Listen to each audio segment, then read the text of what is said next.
When I was 8, my grandmother, who's from the Philippines, moved in with us, and my brothers and I were so happy because not only could she smoke a cigarette with the lighted end in her mouth, she was also the queen of stories about the Filipino vampires called Aswang. She'd be cooking dinner and she'd just start talking about them. When you observe a dog walking and his back legs is too high and he is watching you, that is the aswang in the daytime. But at night, the aswang transforms into a lady who can cut herself in half and fly in the air. Her legs is staying at home, but my golly, she is flying.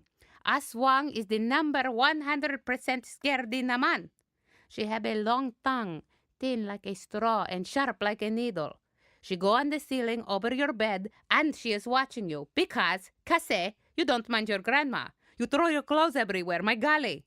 Then her tongue start to unroll down on you. My brothers and I are on the edge of our seats. Yeah, and then my mother cuts her off. Hoy, that's enough. No, Mom, let her finish. You know why your mommy don't want me to tell you of the aswang?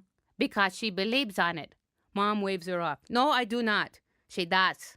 But she thinks there is no aswang in America because aswang cannot fly over the ocean and the favorite tree of the aswang does not grow here now. But the aswang can fly everywhere and the aswang does not care about that tree. It will sit even on the television antenna. You see sometimes the picture is jumping? That is the aswang. My mom leans forward. Hoy, stop, they'll get nightmares. Nako, it is you who will have the nightmares. Mom looks at us. It's only a story. Grandma lights a cigarette. It is just a story, of course, but it is true. That Halloween, there was no doubt about what I was going to be. The costume was simple. I rigged a burlap bag around my waist to cover my legs, and I had a long piece of skinny red licorice for my bad aswang tongue. But when I looked in the mirror, I could tell something was missing. Grandma, what else do aswangs look like? My grandma's looking at me through a cloud of smoke. Nako, don't, Lynda. Be careful. The real aswang could get mad at you. Come on, Grandma, there's no real aswang. She looks serious.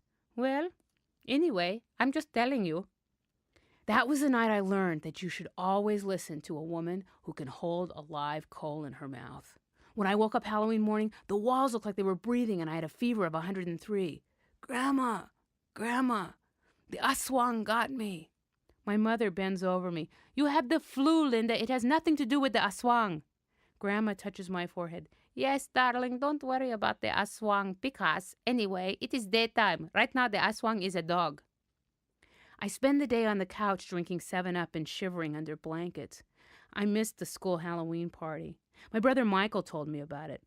The 6th graders built this taped-up box thing where you stick your hands in and feel a dead guy's brains and eyeballs and hair. The brains was spaghetti, the eyeballs was grapes, and the hair, I think, was hair. So you come in trick-or-treating? I sit up. Mom, guess what? I'm better. You stay right there. That was the only night I ever missed trick-or-treating. The night of the aswang. It's the flu, my mother says. My grandma nods. Yes, and it's better inside anyway because the aswangs is really flying on this night. My mother shoots her a look. Will you stop it? Then Grandma freezes. She sits there with fire in her mouth, smoke coming out of her nose, and her eyes glued to the picture window. Naku po! Naku po! Look!